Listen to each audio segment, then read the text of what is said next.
Hi, welcome back to recitation. You've been doing some work on trig integration. I have a nice example here of a problem that requires trig integration in order to solve.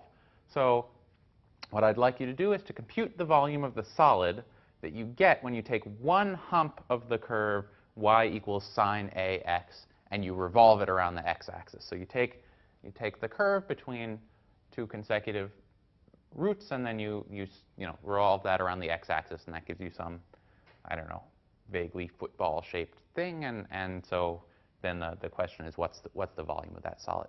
So why don't you pause the video, take a little while to work that out, come back and we can work it out together.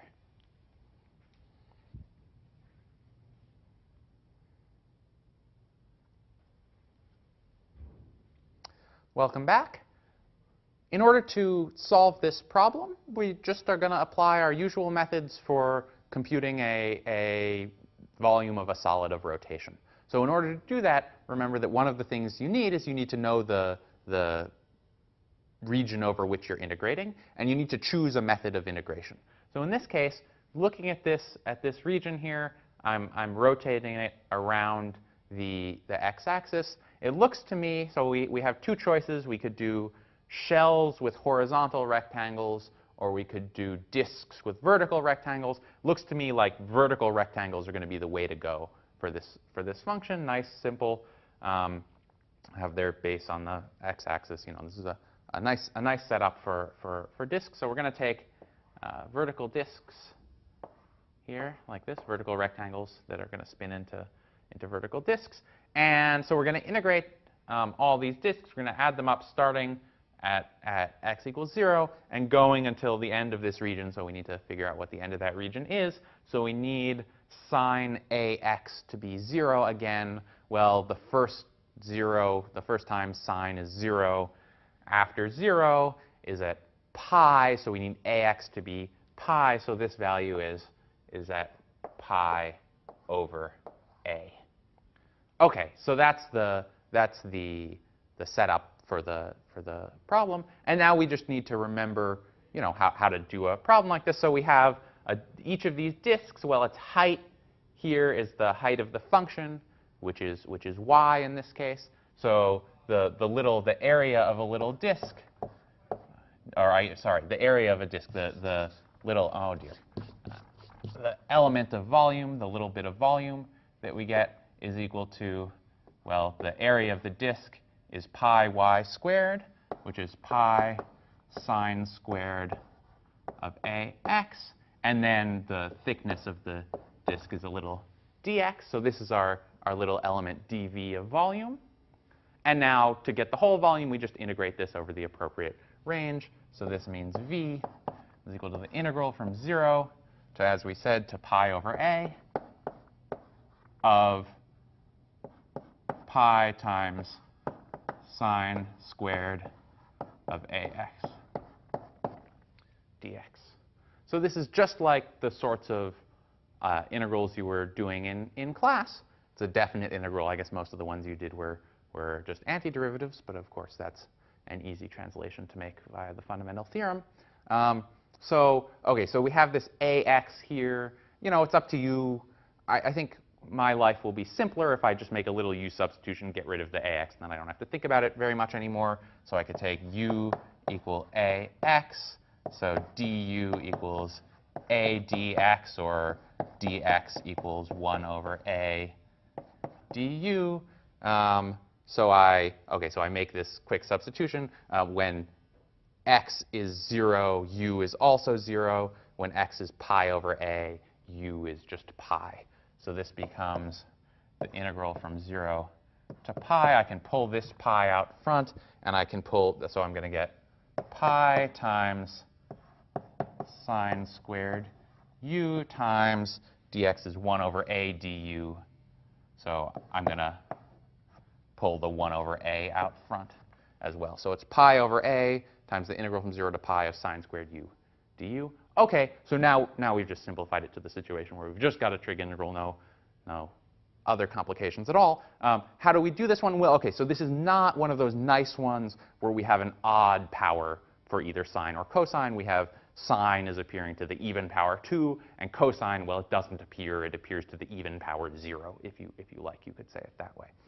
So when we have a situation where sine and cosine both appear in even powers, what we need to do is we need to use one of our trig identities. We need to use a half-angle identity. So the identity in particular that we want to use is we want to replace sine squared u with something like a cosine of 2u somehow. So in order to do that, we need to remember the appropriate identity. So one of the double angle identities is cosine of 2t equals 1 minus 2 sine squared t, which we can rewrite as the half-angle identity sine squared t equals 1 minus cosine 2t over 2. So this is true for any value t. In particular, it's true when t is equal to u. Back over here. So we can rewrite this by replacing sine squared u with 1 minus cosine of 2u divided by 2. So this integral becomes, so our integral is equal to, well, we've still got the pi over a in front, integral from 0 to pi of 1 minus cosine of 2u over 2 du. Okay, and so now we integrate it. So 1 over 2, that's easy. That's just, so okay, so the pi over a is still out in front. 1 over 2 integrates, just gives us u over 2. How about cosine of 2u? Well, so minus cosine of 2u, so that should give us a minus sine, right? Derivative of sine is cosine. Derivative of minus sine is minus cosine. So it's minus sine of 2u, and then because it's 2u, we're going to have to divide by 2 again. So over 4. All right. If you don't believe me, of course, you could always check by differentiating this expression and making sure that it matches that expression, the integrand here. And OK, and so we need to take that between u equals 0 and u equals pi. So luckily, we changed our bounds of integration. We don't have to go all the way back to x again. OK, so this is pi over a